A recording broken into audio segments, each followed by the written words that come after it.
Hello, everyone, and thank you for joining us today. My name is Scott McKee. Welcome to Fidelity National Title Group's Cyber Fraud and Wire Fraud webinar, Know the Signs. As you're all aware, cyber and wire fraud is a constant threat to your business. Every day we hear of new tactics cyber criminals are trying to implement on all parties to the real estate transaction. Today we'll update you with the latest schemes so you'll be better prepared to protect your operations. Okay, on to today's speaker. We're happy to have Krista Christensen give today's presentation.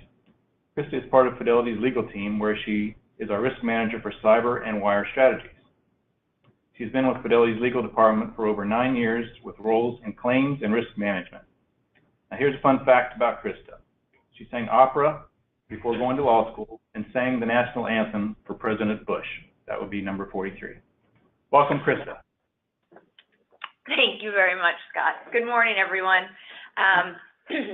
Bear with me, it's really early here. I'm on the West Coast, so I woke up earlier than I would have liked to go ahead and talk with you about this because, as Scott mentioned earlier, this is a serious epidemic in our industry at this time, and the way that the fraudsters are interjecting themselves in these transactions, it makes it very clear that we all need to understand how it's happening, how this fraud scheme is happening, so that we can help protect the ultimate victims of these crimes, which is the buyers and sellers in our transactions. So that being said, you know, what is business email compromise? That is how the fraudsters are getting in. Quite honestly, it's a sophisticated fraud scheme targeting businesses who regularly perform wire transfer payments. And in a nutshell, that's us, right? Every single day we are wiring out several thousand, hundreds of thousands of dollars and receiving the same. Anyone involved in a real estate transaction can be spoofed or can be the ultimate victim. At any time, any of your email accounts can be spoofed, which I like to call spoofed emails, kind of like imitation handbags. They look really close to the real thing, but they look a little off. And unfortunately, in this day and age, the reason why spoofed emails are so successful is, as a society, we have gotten used to not really reading what we receive. And it is even more that case in a real estate transaction when you are expecting a communication from a particular party at a particular time with a particular document attached to it. You're like, yes, I was waiting for this, now I can move on to my next step. And many of the times, we're not looking at exactly who sent us the communication we're looking at. We're just looking to make sure it has the document that we need and not looking at any of the red flags that are available. So at any time, what's happening to these buyers in particular is they'll get an email that looks like it comes from one of you all. It looks like it comes from their real estate agent, or what we're seeing a lot more is it looks like it's coming from their lender or their mortgage broker. And unless we can really educate our buyers and get them to understand what is expected to them and how our wire instructions are going to be provided, and that no matter what, we do not tend to change banking information mid-transaction, the buyers are just going to assume that they are talking with a known professional, someone that they should rely on, and even if it seems weird to us, they're going to go ahead and wire the funds to that fraudulent wire instruction, and that's what we're trying to combat. It's also called account hijacking, because basically what happens in one of these scenarios, let's see here, there you go, oops, sorry, is a fraudster gains access to someone's email account and they have complete control over it. They can look at contacts. So any of your contacts that you have, they can then try and do various phishing schemes to gain access to their email. They can go ahead and send them an email, looks like it came from your account, or maybe it did come from your account, with a document that's embedded with malware so they can gain access to their computer through malware. They're doing a lot of nefarious things to try and gain access into these transactions. So that being said, how is this happening? You know, how does one's email account become compromised? There's a variety of ways of doing it, but really quick, our first poll question here, have any of you ever been a victim of a data breach? Go ahead and cast your votes, and let's see what the responses are. So I'll give you a few seconds here to cast your votes. Wow, everybody's taking off. It's pretty split. Numbers are looking pretty even.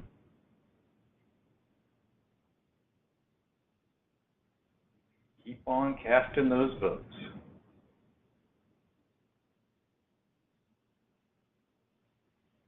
All right, let me go ahead and close the poll and show you the answers. All right. Yes and no. It is kind of split 50-50 there. My guess is those of you who answered no, you guys have been a victim of a breach. You just don't know it yet. From Target, from Equifax, from Facebook, from a variety of other entities that have some of your information. Something of yours is now in hands that you did not willingly give them to. Now, it could just be that password that you like to reuse over and over and over.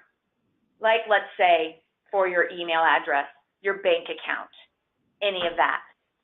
So that is why I'm encouraging all of you to, just because you don't think it's happened to you, doesn't mean it hasn't. And you need to be vigilant with what you can control, which is make sure you're regularly changing passwords. Don't just rely on a system reminder that, oh, your company may have a requirement that every 90 days you have to change your password. No, it's okay for you to change it more frequently than that.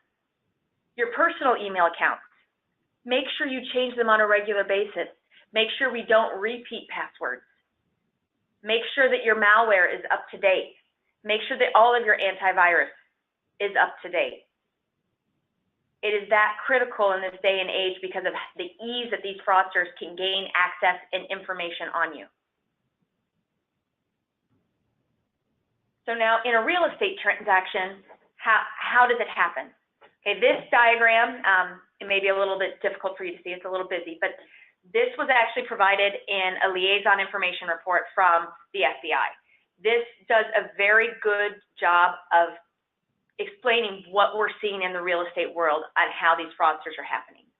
The research has shown that these fraudsters are going to Zillow, Flipkey, Realtor.com, all of those websites in which properties are marketed, and they are targeting realtors or other parties that market these properties. Okay, because think about it, as soon as any information, a property is uploaded onto the MLS or it's updated status from pending to active, however it goes, an IDX feed is sent from MLX to all of those other websites, and it's instantaneously updated. What additional information is on those websites? The listing agent, their contact number, their email address, as well as any mortgage broker that they maybe market with on a regular basis. And from there, what the fraudsters do is do spear phishing or other social engineering techniques to gain access to that computer. Now, how would they do that?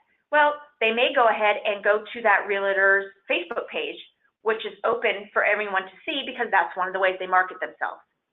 Well, what they also want to do, because they want to make themselves personable, is they went ahead and list all the organizations that they're affiliated with. So then the fraudster may go ahead and send an email making it look like they're with the Florida Realtor Association and send an email with the link or send an email with a document attached, and that document may have malware embedded with it, or that link may then pop up into another window and say, oh, here you go, enter in your credentials.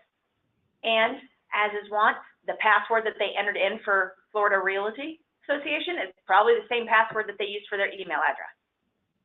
And that simply, the fraudsters gain access to that email account. And then once they gain access to that email account, they sit in a corner like a spider and just gain information. Not only about that transaction, but any other transaction that that party is part of. So let's say they're the listing agent on this transaction, but they're the buyer's agent on 6 other transactions. They just sit and gather information, who the title agent is, who the seller is, who the buyer is, who the other agent is, who the lender is. And as soon as we start providing information, and as soon as we start going down that road of the transaction, they know when to interject themselves. They have researched our business and understand how it works. Bottom line is we use straightforward known processes between known participants, right? So as soon as you guys start asking for the CD, as soon as that's around, they know that closing is around the corner, even if you haven't said closing is at 2 tomorrow. Okay? It also doesn't help, along with the whole marketing scheme, is that realtors tend to go ahead and tag in their buyers or their participants in the transaction that are their clients and say, final walkthrough today, closing set for Friday at 2. So the fraudster now knows the exact time of when the closing is to either try to intercept the buyer's funds or to fool one of you all and try and get the seller's funds, because they know when to expect those funds to be dispersed. Okay? Then the bottom line, and what the scary thing is once that wire transfer occurs, I'm sorry, I shouldn't push buttons. Once that wire transfer occurs, about 8-9 months ago, you had about a 24 to 48 hour window before those funds would leave that domestic mule account. And that's typically what's happening in these transactions is the funds are not immediately going overseas. They are not immediately being transferred internationally. They tend to start off in a domestic mule account as well. Sometimes the mule accounts, the owners are complicit in the fraud, and sometimes they aren't. Sometimes these people are unknowingly had their information regarding their bank accounts stolen from somewhere else. Maybe they were compromised themselves, because remember, as soon as your email gets compromised, you haven't probably cleaned out your cache of your website, or you have emails in there that show who your lender is. So they go ahead and go to your bank while you're sleeping and hit forgot password. And where does that password reset go? It goes to the email box that they have access to. So while you're sleeping, they can just change your login information and gain access to your bank account, to the internet. So that's what's happening with some of these mules, and the mules don't even know that a fraudster has access to their account. They're just using it as a pilfer. And now they are getting so good that even 24 hours sometimes is too long before at least a large majority of those funds are removed and sent internationally. And once it gets sent internationally, it is extremely possible to get any of those funds back. I have yet to hear of anyone who actually has received any funds back once they have left that mule account. So what do they do, and how do the fraudsters communicate once there is a compromise? They'll do one or two things. They can intercept and send emails directly from the compromised email box. We have seen that. Now, what's a way that they could do that? Think of how easy it is to set up a rule on your email account. Okay, so they could go ahead and set up a rule, and so that any email from krista.christensen@fnf.com is going to they're going to set up a rule that it bypasses the inbox altogether and either goes into an archive folder on your side or automatically gets forwarded to a different email account and then gets deleted, so that the account holder does not know that that email ever occurred. And then the fraudster would communicate directly with me, with the account holder not knowing that it's occurring. Okay, we have seen that. We have seen instances where real estate agents have talked to, the escrow officer or the title officer and said, hey, I'm not getting into your emails. And they're like, well, I sent it to you. Then finally they search through their deletes and they see all these emails that purportedly was sent to them but never hit their inbox. I've also seen a real estate agent say, yeah, all your emails are going to my archive folder. I don't know why. Well, there's a very simple explanation. Someone set up a rule to make it do that. So remind your real estate agent, your clients, to regularly look and make sure that there's nothing set up on their accounts that they did not set up themselves. Now, we all know that real estate agents, they tend to operate out of multiple email addresses because, they've came up with a new one for a variety of reasons, and then they forward all their other 4 email accounts that they have to that new current one. Encourage them to pilfer that down, to try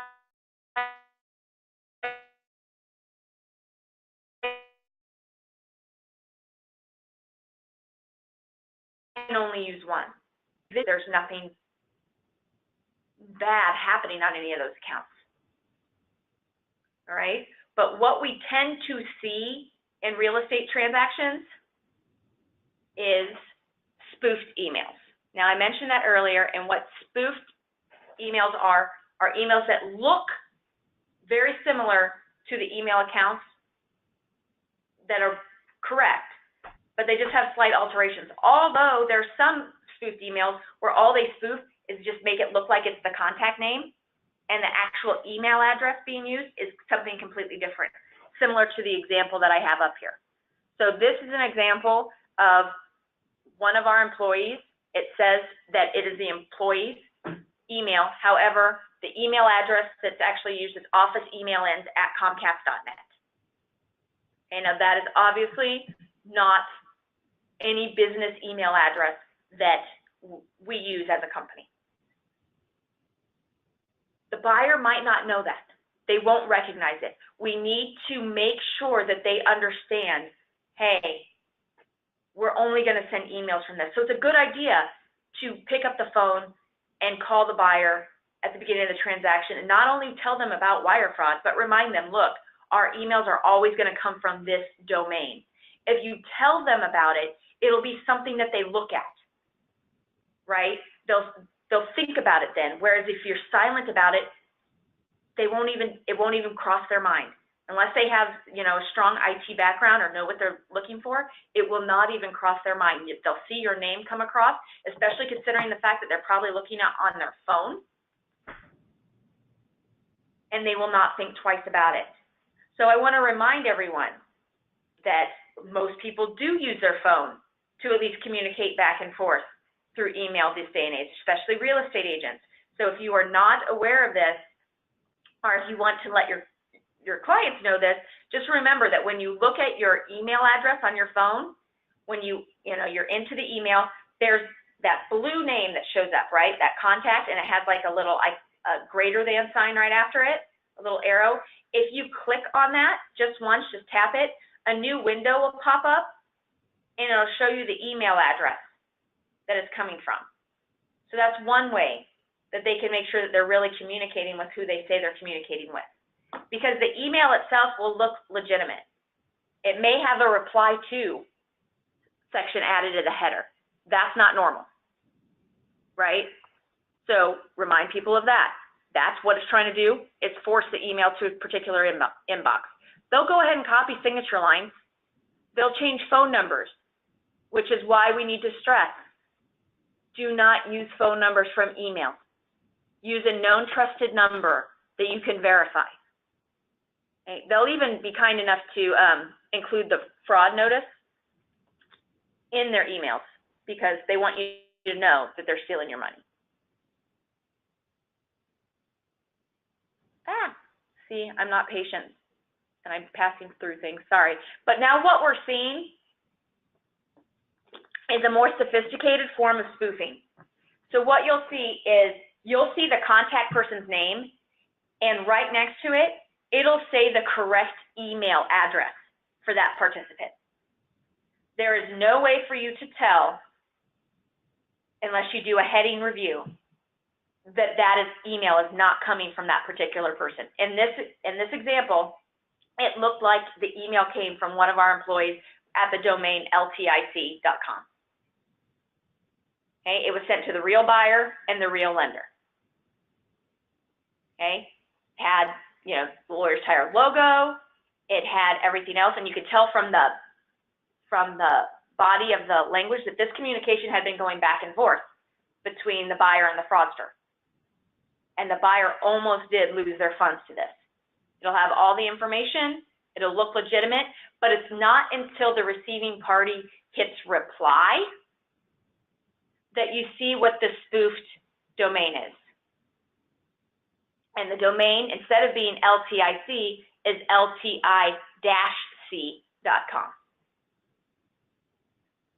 So while we, as an industry, we've gotten better at looking at the from email addresses that we see, how many of us really look at the email address once we hit reply? Most of us don't. So unfortunately, that's something else we have to look for and remind our customers that they need to look for as well.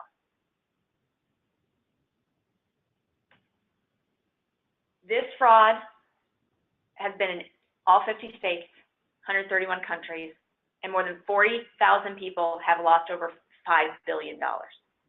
They anticipate that number by 2021 being $21 billion. Okay. We just revealed in 2017 that there were losses due to business email compromise of over $675 million in actual losses. Us in the real estate world are the most often targeted. It makes sense, as I said earlier, we're closing transactions every single day, right? Nearly $1 billion was targeted from real estate transactions alone in 2017. So targeted does not mean actually diverted. It just means that's how many people, that's how much money fraudsters were trying to go after in 2017. Okay, I want to remind everyone, one of the reasons why this fraud is so prevalent and growing so much is the ease of which it can happen. I mean, the average successful bank robbery is about $3,800. That's a lot of work to go through to get $3,800. The average successful wire diversion is over $129,000. And they don't even have to wear pants. They can sit on their couch and have a grand time. That is what we're trying to combat here.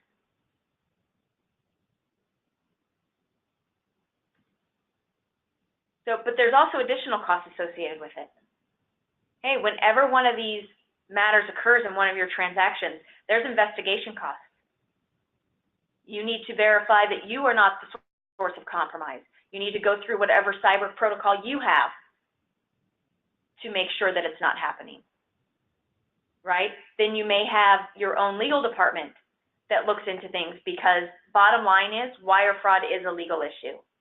You can be sure that if there is a successful diversion of funds, litigation will be forthcoming. The litigations cost themselves. Depending on the jurisdiction and depending on the amount at issue, these could take years, right? And the buyers are selling parties, are suing parties, anyone involved. They aren't caring who was actually the source of compromise, because 9 times out of 10, you do not know who the source of compromise is without a detailed review of everyone's email account that's involved. So the buyer will sue the title agent, they'll sue the real estate agent, they'll sue the lender. All right, in all hopes that they can recover some of their funds. But the biggest one is really brand and reputation erosion and customer churn. Because I can tell you now that when a customer loses $150,000 to one of these diversions, they're not talking about what a great experience they had with you. And they are going to every single news outlet that they can to talk about it. And despite your efforts and despite what you did to try and protect them, you are going to be painted in a bad picture, bad light. That is just unfortunately the way that it's being treated. I mean, you guys have all heard this before. It's always escrow's fault. It's always title's fault. That holds true in this scenario as well. The good news about this fraud is there are ways to recognize it. We just all need to slow down and take the time to see the red flags that are there. So bottom line, by this time, anytime someone emails someone with last-minute changes to wiring information, that should be a big red flag. You don't have to wait until you get the banking information in question. As soon as you get that communication saying, hey, my sellers want to use an investment account for their proceeds, want to do a trading account, you pick up the phone using a known trusted number and you call the person who purportedly sent you that email.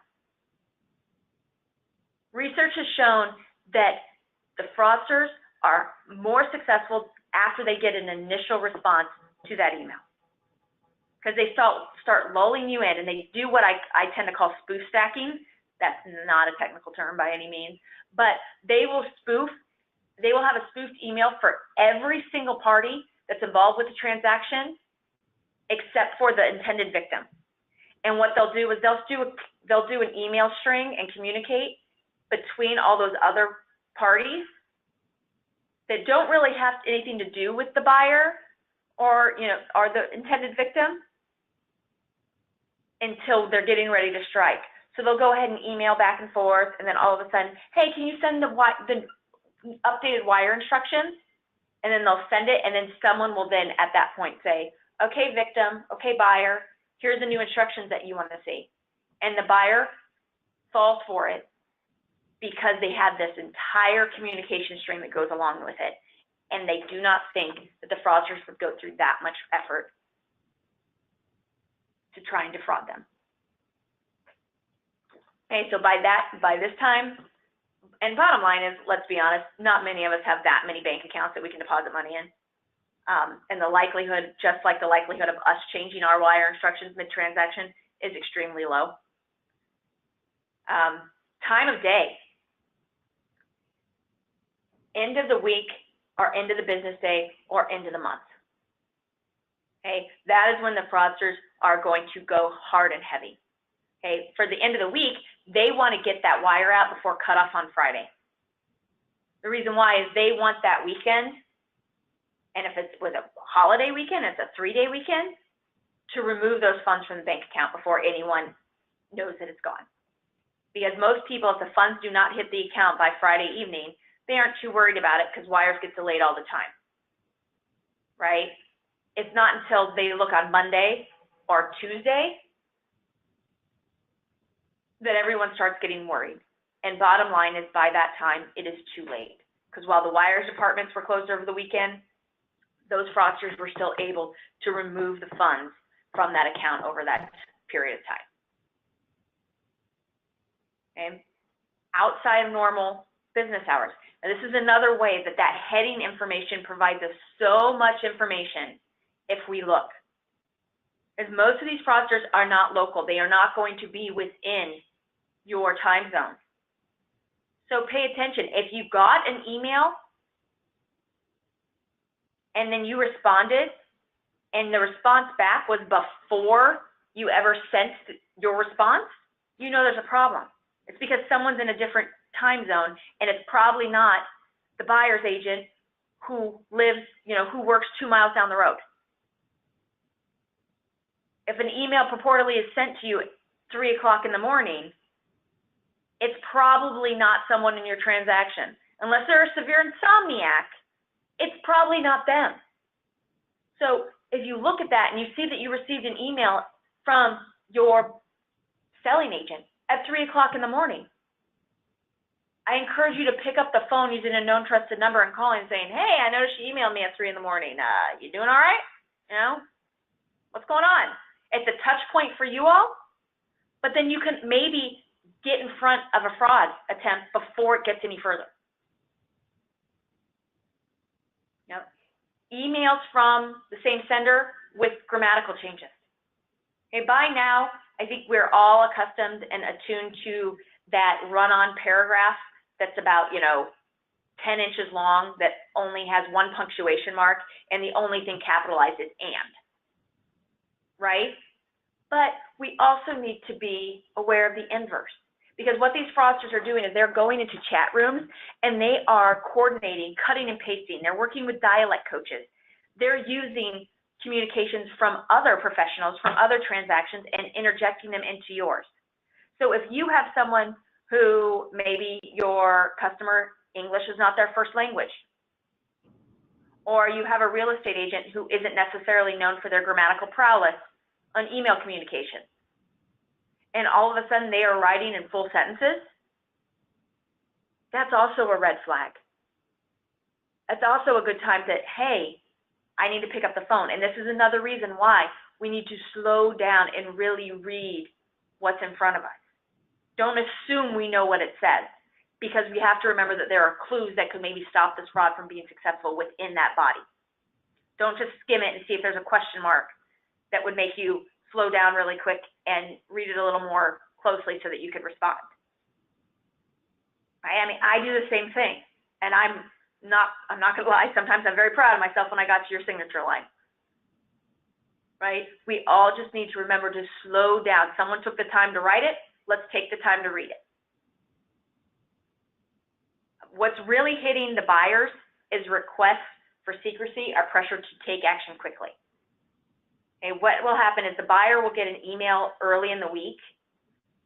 Maybe the closing is scheduled for Friday of that week, or perhaps closing isn't for another 2 weeks, and we don't even have loan documents or anything finalized yet.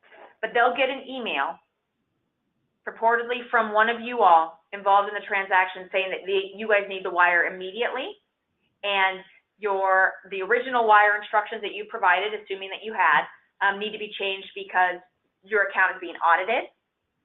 You're over your daily limit of deposits. That's one of my favorites. You all deposited a fraudulent check, so that account is currently locked down, and they need to do it immediately so that their closing is not delayed. The buyer doesn't think anything. It's not weird to them, most of them at least, that you would ask for the money that far in advance. They're thinking, hey, I'm going to have to send the money to them anyway. Might as well just send it now. Especially now the fraudsters are going ahead and sending an email saying, if you send me the funds now, we'll give you a 50% discount on your escrow rates. Now, these buyers don't know that we can't do that and that you would never send that. They're thinking, cha-ching, I'm saving money. And then the problem with that is that it's silenced. No one knows that those funds have been sent until the buyer comes into closing. And you all say, hey, where are your closing funds? Oh, what are you talking about? I wired them last week or earlier this week. And it's not at that point that you found out that they wired funds to an improper bank account. And by that time, it's too late. Okay? Sudden changes in business practices. If all of a sudden you have a client that you have always been, dealing with, let's say, using one particular email address, and they want you to use a different email address now. You get an email that says, hey, stop using this business email and use this Gmail account. Don't just take the word of the email. Pick up the phone and call them. If you have a client who says, never call me again, I'm only communicating via email. Well, you might make them a little mad, because the first thing you should do is pick up the phone using a known trusted number and call them. First, you need to find out if it's really legitimate that they really are trying to move that way. And second, if they are, then you need to strongly discourage them from doing that. Remind them of the risks that are associated with it. Remind them of the fact that email cannot be relied upon solely as a communication method. Okay? We had a situation where there was a brokerage firm that we did business with for years, always the same bank account, always the same information. We got an email that came directly from them saying, instead of this US-based bank account that we've always used, go ahead and send the money to Hong Kong instead. Okay?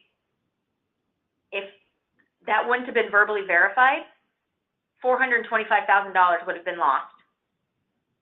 And not only that, they wouldn't have known that their system was compromised because the email did come from their system. The review showed that the brokerage firm had been compromised and the email was sent directly from their system to our company requesting this change. So you can never be too sure. If something seems weird, if something seems off, trust your gut. There's no harm in picking up the phone and calling. I know we are closing transactions faster now than we ever have before, but if at any time in the transaction it makes sense to slow down and smell the roses, it's when you're dealing with someone else's money.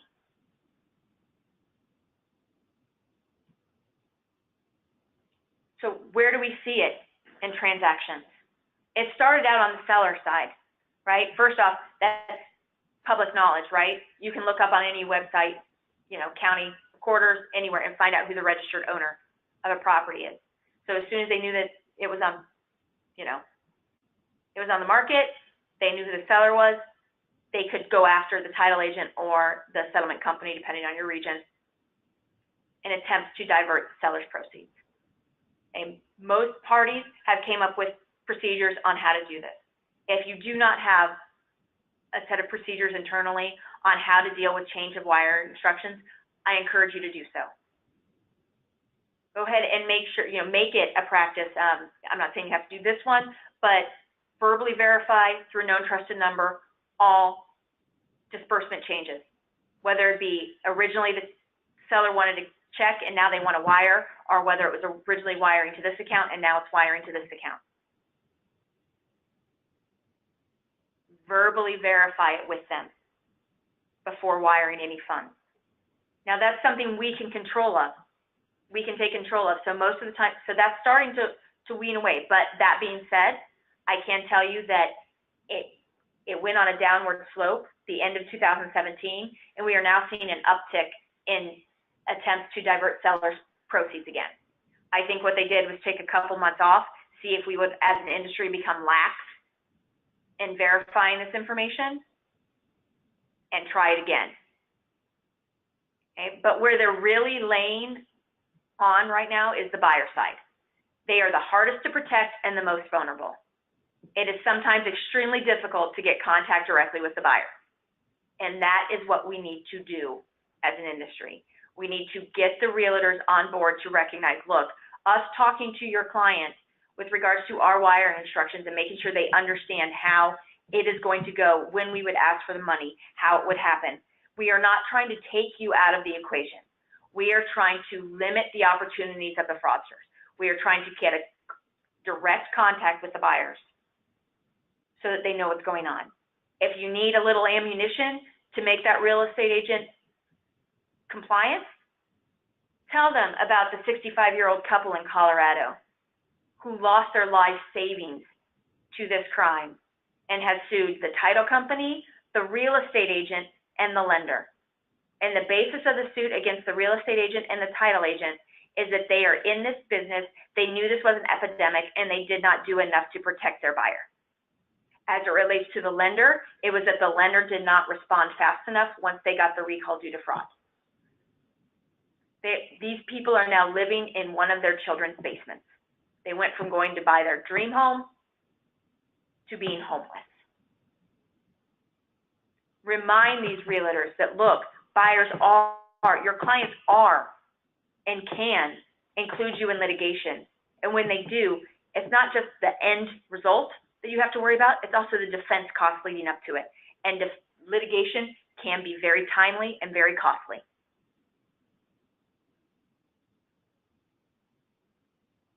Okay. We're also seeing lenders' funds. You may start seeing fraudulent payoffs. We have gotten several of them where you know, the title agent has requested payoff information, then all of a sudden what they get back is fraudulent, especially if it's a private beneficiary, or what happened is they end up getting a change in banking information and they end up wiring to the fraudulent bank because they did not slow down. It was a busy time. They needed to get it funded. They needed to get this. They needed to get that. They needed the payoff done.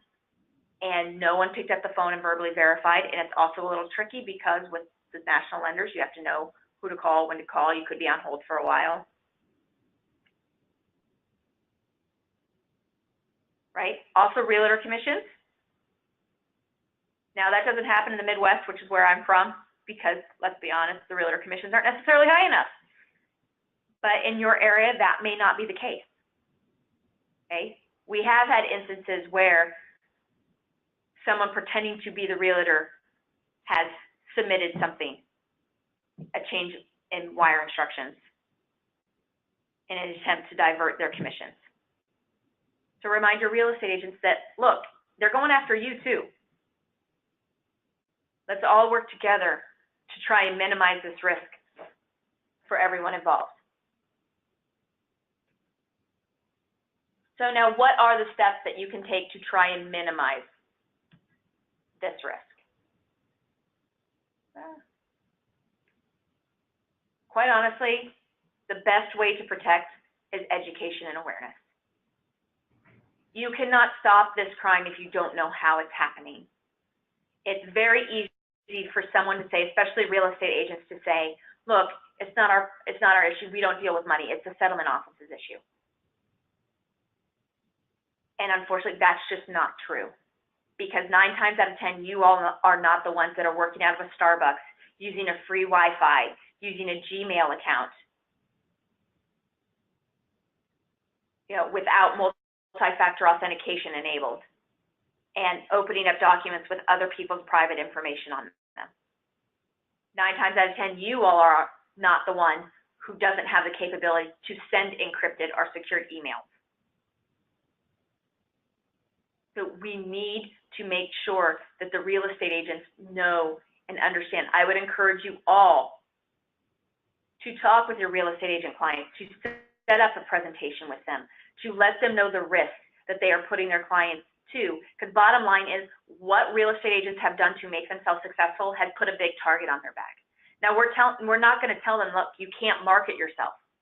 But there are ways that they can do things to help protect everyone, like delayed marketing, right? There's nothing that says that it has to be insta marketing. So maybe when you took that picture and you tagged in that buyer with regards to a walkthrough, or the fact that they just signed a contract, because remember, buyer's information is not public, right? They have to have gained access to someone's email and looked at the contract, looked at some other communications to know who the potential buyer is, right? Well, don't make it easier by tagging the buyer while the transaction's still going on.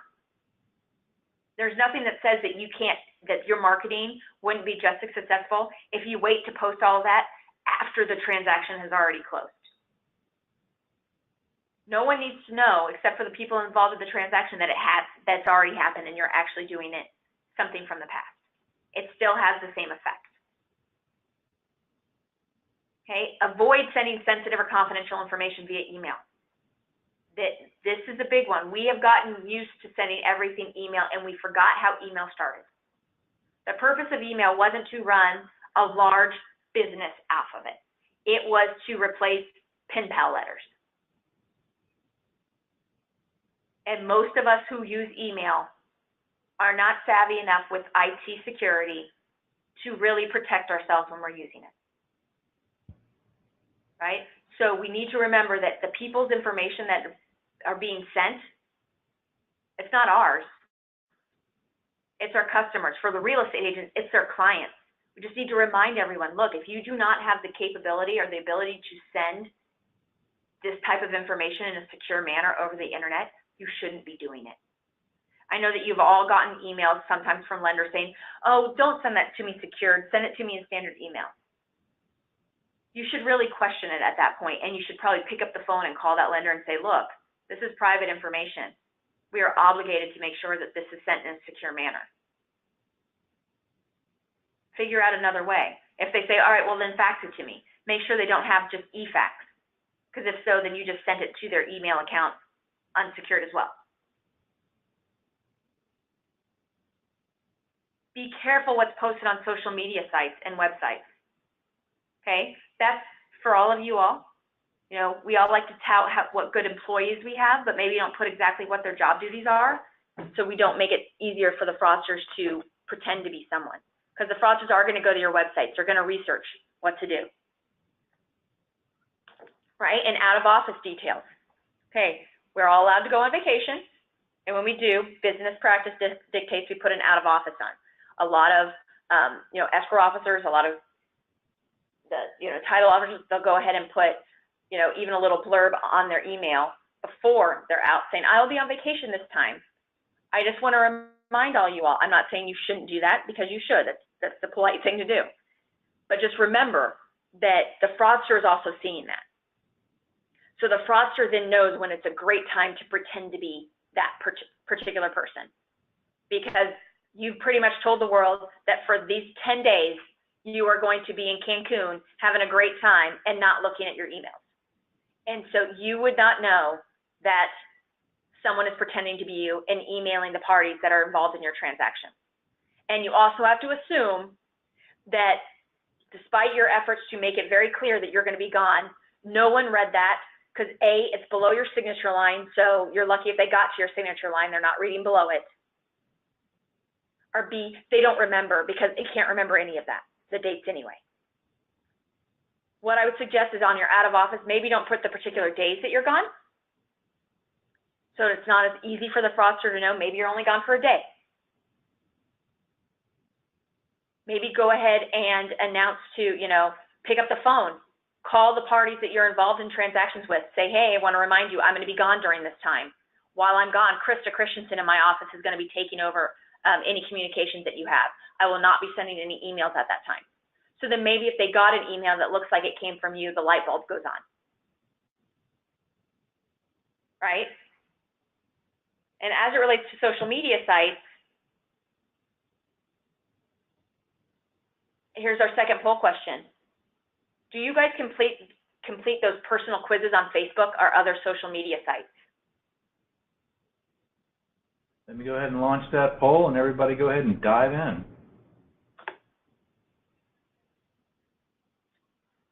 Well, I think we got some smart agents out there. Good to hear.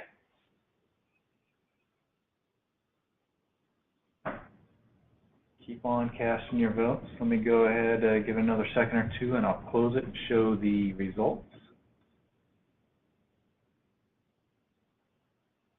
And here you go. Okay, most of you do not. Good. While those quizzes seem like they're really cute and fun, bottom line is you never know if your Facebook account is really as secure as you think it is. But two, those innocuous questions, they actually can help fraudsters figure out your personal security questions to other websites. So quite honestly, at this point, it is almost safe to say that the only secure way to answer any of those security questions, let's say on your bank, with your bank account, with whatever portal you're using for your, for Netflix, for any of that, the only really secure answer to do is a complete lie. Because the truth is most of our information can be found out doing a detailed Google search of yourself. You can find out where you were born, can find out, your mother's maiden name, can find out where you went to school. Because even if you are very good about not putting that information, like your children's birth dates, your children's names, any of that on Facebook, the bottom line is your friends may not be that conscious of it, so they'll go ahead and tag you in something saying, hey, tell Nathan happy birthday, and it's on his birthday. And you never announced that yourselves, but now the fraudsters or someone that you did not want to know that information to now knows that your son's name is Nathan and that his birthday is on that particular day. So while it seems fun, while they seem cute, I encourage you to not participate in those types of activities because they can be used for very bad things.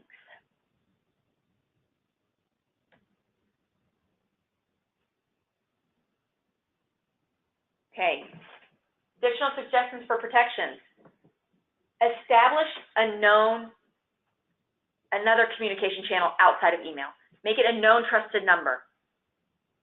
Think of using a password or a passphrase with your clients. It should be determined early on in the transaction and outside of email communications.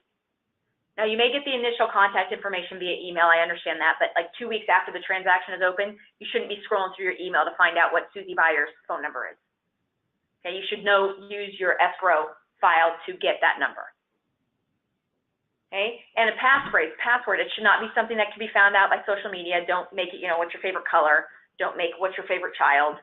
One, because we're not supposed to have favorites, but two, like I said earlier, it's probably on Facebook somewhere and they could know what that is. Okay, because this way, if someone questions who you are, because these fraudsters are also they're calling your customers and pretending to be you. They're texting them. So make it clear how you're going to communicate with them. And if you come up with a password, then anytime they got a call purportedly from one of you all, say, all right, what's the password? You have one that you have to say to them. They have one that they have to say to you. That way everyone can confirm the identities of everyone before you start talking about the transaction. Okay? If you have an IT department, immediately report and delete unsolicited email. Do not open spam from emails or click on links. And if you do, notify management right away so that IT can look at it and make sure that there hasn't been any compromise. Okay, here's a big one. Stop using reply. Use forward as well. Yes, you'd have to type back in the contact information, but that way you're really sure that you're emailing who you intend to email.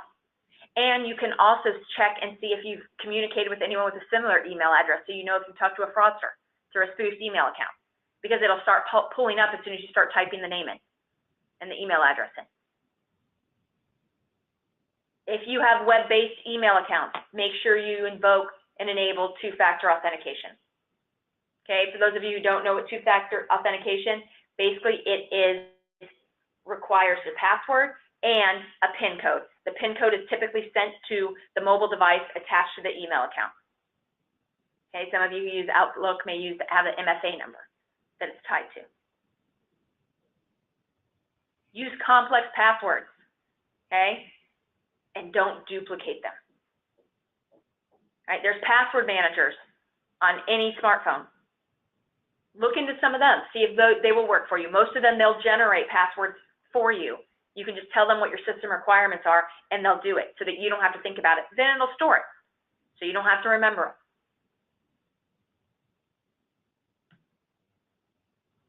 Always verbally verify transfer requests of funds, okay? And anytime you talk with the buyer, make sure you are stressing that. Every time you talk to the real estate agent, make sure that you are stressing that the buyer should not send any funds without calling you directly at a known trusted number and verifying the banking information. And when you verify the banking information, make sure that parties are not passive listeners. Make them tell you what bank account. Start the ABA number, make them finish. Same with the account number. Anything to keep them engaged in the communication. Okay? Carefully review emails, especially those with wire transfer information. If you see something weird, pick up the phone. It's amazing that something that was created back in 1876 can help us with this current fraud scheme if we just used it. We've gotten out of the habit of calling people. And what we need to remember is while this is business to us, it is extremely personal to them. And picking up the phone and calling the buyers and the sellers, it will help give that personal touch and make you guys feel like you're more than just a name behind an email account. And the likelihood that they will turn to you for their next transaction is much higher that way. Regularly purge emails. The fraudster will go through your old emails and gather trends about you, your contacts, anything they could do to help legitimize their communications. All right, consider implementing a standard warning notice to your customers of the scam. Like this, these are some of our fraud alerts that we do. The one on the left is what we send to buyers at the very beginning of transactions. We send it directly and exclusively to them and say, look, here's our banking information. There's a place for them to acknowledge receipt of it, and we ask for them to send it back. I encourage you to also follow that up with a phone call, telling them, look, this is our bank, and saying verbally what your bank is, saying it'll never change. Okay, because maybe if you've said it to them and they heard it in their ears, them receiving an email with another bank will make the light bulb go on. It won't always go on, but if it does 5 out of 10 times, that's better than 1 out of 10. Okay, the document on our right is just a flyer that we provide to not only our real estate agents, but in our offices to say, here, look, this is happening. Here, write down the good numbers for all your parties right here, so you never have to look through the email or pull up a web address to find out what people's numbers are.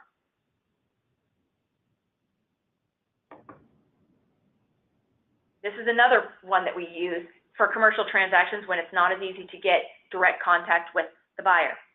This being said, I would encourage you, anytime you can get direct contact with the buyer, do it. Okay, and if you can't get direct contact with the buyer, make sure whoever you do have direct contact with on the buyer side, they understand the importance of making sure that any wire instructions are verbally verified before any funds are returned, are sent.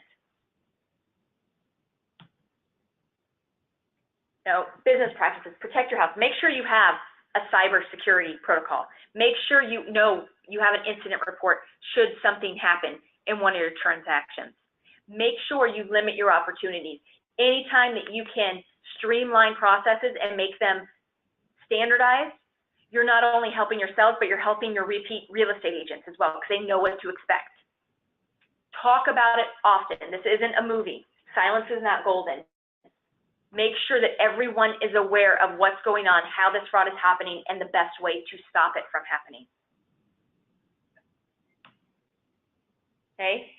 If someone is a victim of fraud in one of your transactions, the account holder should immediately contact their financial institution and request a recall due to fraud. It's very important that they say due to fraud, otherwise the receiving bank will seek permission from the account holder before returning any of the funds. Okay. Also, that sender should request their financial institution to reach out to the receiving bank and let them know. You all can reach out to us, to your agency contact, and we, through our fraud department, will also try to reach out to that receiving bank to request a freeze to the account in question through our banking contacts. You could do the same. The more people that can get in touch with them and let them know, the better it is for everyone involved. Time is of the essence, right? You need to have the sender contact the local police department and the local FBI office. They should also file a complaint with the Internet Crime Complaint Center, and actually they're getting so many of these matters now that they have now put on a subset for BEC. So now instead of just ic3.gov, I believe the email address is BEC-ic3.gov. You can go on their website and find it out. I'm doing that off the top of my head off something that I just read. But that is how many. They received, the IC3 received almost 16,000 complaints on BEC last year. Okay, now bottom line is the person who's lost the funds, the person who's centered, they have to be the one that does this. You all don't have standing to do any of that because it's not your funds, it's not your, you didn't send the email, it's not any of your accounts. Okay, I would let the victim know that they need to push on their bank a lot and the local police department, because the IC3 is pretty much just a, hey, this happened, and they report it, but they're not going to be doing anything. I would focus on the local police department to try and push the investigation forward. Also, you all, as soon as you get notice of it, you should inform all parties via known trusted number that electronic communications may have been compromised. Okay, because at this point, like I said, you do not know who was compromised without a review of everyone's email account that was known, that's involved in the transaction. So put everyone on notice, because it could have been, just because it happened on the buyer side doesn't mean the compromise didn't occur on the seller side, or vice versa. Okay, and do not continue to communicate with the fraudster. I can't tell you how many times people have said, well, I'm just going to reel them in. I'm like, what? No, this isn't Quantico. That's not what your role is, right? Just stop talking to them. They'll go away, right? And not only that, but you don't want to sit there and say, oh, I know it's not really, you're not really Joe Seller. Well, then you don't know what they're going to do or how fast they're going to react to that. Okay? And then you recommend to all parties that they review their email security, including changing passwords, reviewing email login history, conducting security reviews. Because obviously they're in someone's email account, and that also includes making sure that you do the same security review internally and verifying that you are not the source of compromise.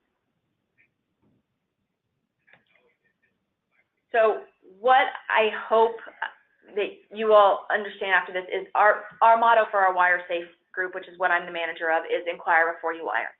We want everyone to make it abundantly clear to everyone involved that, look, you need to call us at a known trusted number before you ever wire any funds, and we will do the same. too many times, the reason why this is successful is that we assume that the buyers know more information about how a real estate transaction occurs than they really do. Because the bottom line is this may be the first time that they're buying a home, or the last time they did it was over 7 years ago, and things have changed dramatically in that time. So we need to be clear and concise. I kind of equate it to treating them like they're kindergartners and you're teaching them how to make a peanut butter and jelly sandwich for the first time, that you make sure they know up front, step by step, what to expect. Because the fraudsters will do whatever they can to try and get those buyers to send their closing funds to an improper bank account.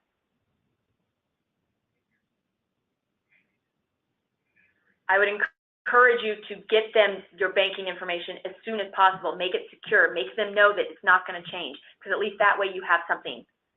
They have something to bargain against if they get something different. Because if you say that you're only going to provide it through verbal verification, they must call you to get it. What's going to happen is that fraudster is going to pretend to be one of you in communication and say, oh, while I'm talking to you, I'll just go ahead and send you my wire instructions. Oh, and if you send them now, I'll give you a 25% discount on our fees. And before you know it, the money's gone and you didn't even know that it happened, and there was no reason for you to know because we don't even have the loan documents yet. And there'd be no reason for that buyer to send funds.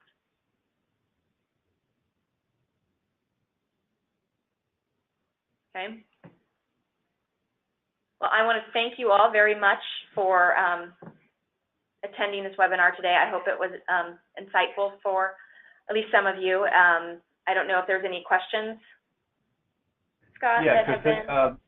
yeah, that's some great stuff. Give me 1 second, and we'll jump into the questions. Let me just do a closing remark here for us. Thank you again, everyone, for joining us today. The credit portion of the webinar is now over. For those of you seeking DFS credit, please remember to access the online DFS application form to complete and submit to us. This online form is also available in the website using the link in the reminder email that was sent to you prior to this webinar. If you need any assistance, please email weteach@fnf.com. Again, a big thank you to our sponsor today, Simplifile. And Krista, let me pull up the questions and we'll go through those right now. So hang on 1 second. And thank you all for joining us today. Right. So we do have several. Let's see. Scroll down a little bit.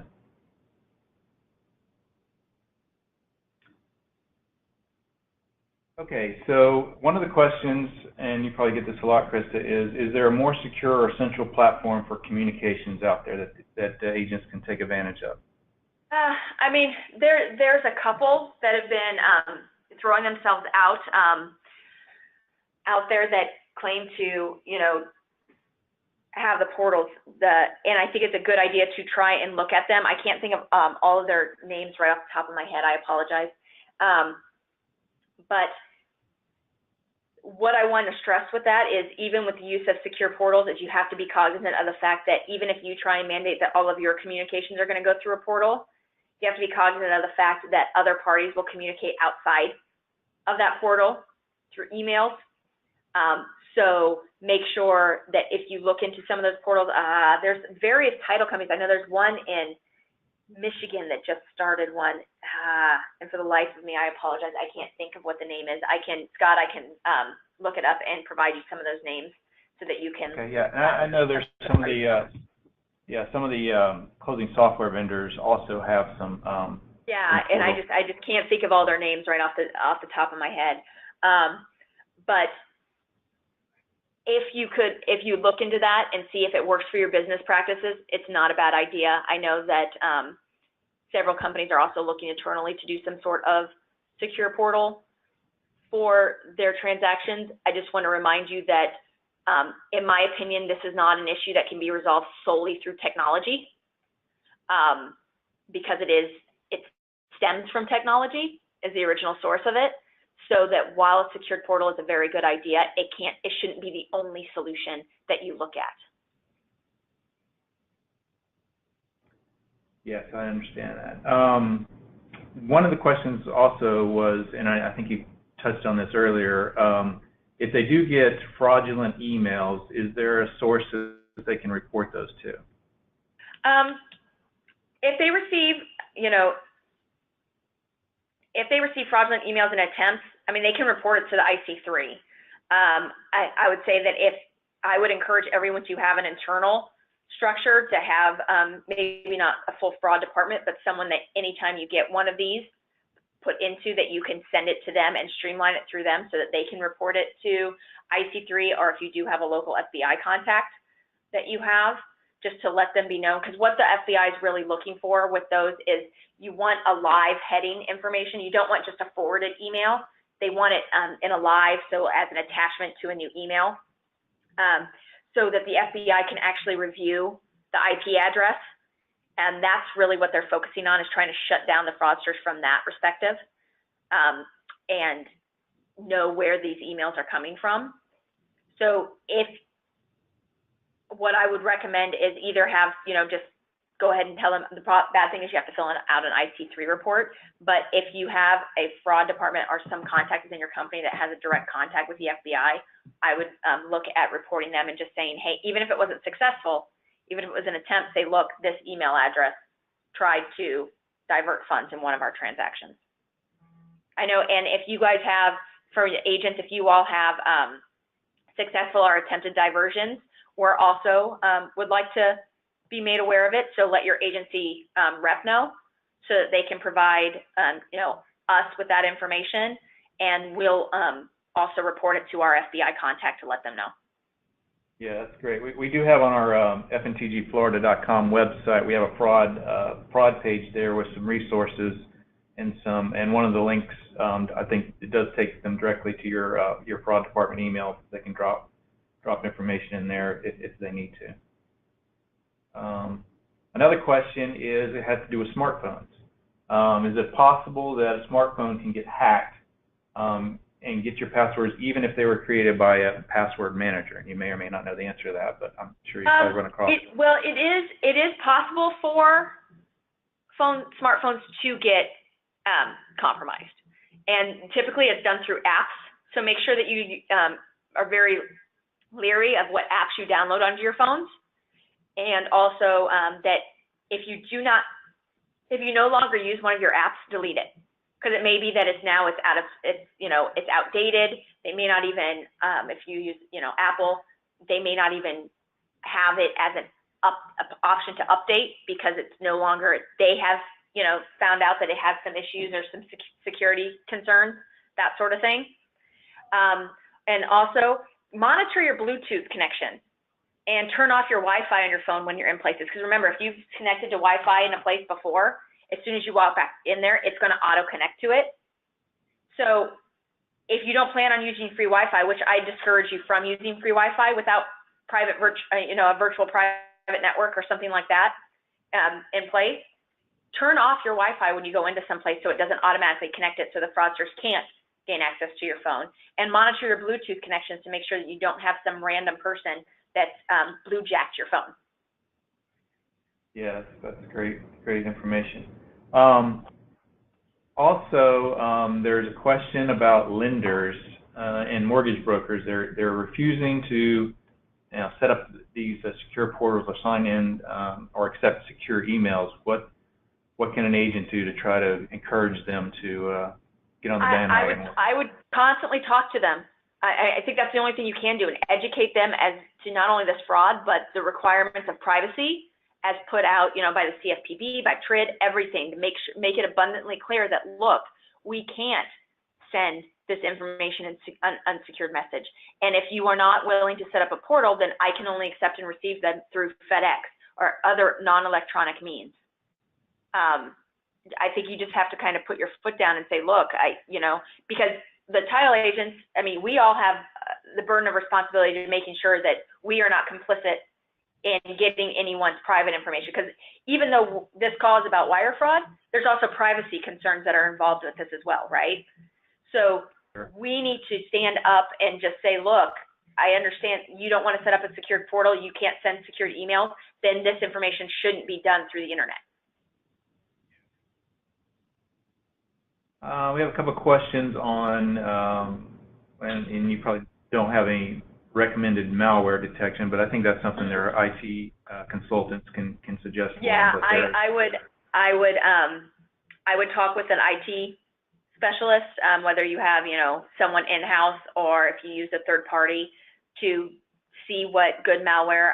I know that I've heard some discouraging statements from a cyber seminar that just occurred that these fraudsters are also starting to use homegrown malware that some antivirus systems and products can't detect. right. So it's not going to be an end all, but I would definitely talk with an IT specialist to say, hey, look, what can we do to protect our network and make sure it's up and running. And I would also encourage you to talk with either your local IT or an outside firm that you use to start phishing campaigns against your employees to make sure that they are regularly on top of looking for suspicious emails. You know, if they get an email that looks like it, you know, came from a realtor, came from one of your, you know, one of the execs in your company, someone higher up, see if they're catching the red flags and reporting it to you as phishing rather than just clicking on the link.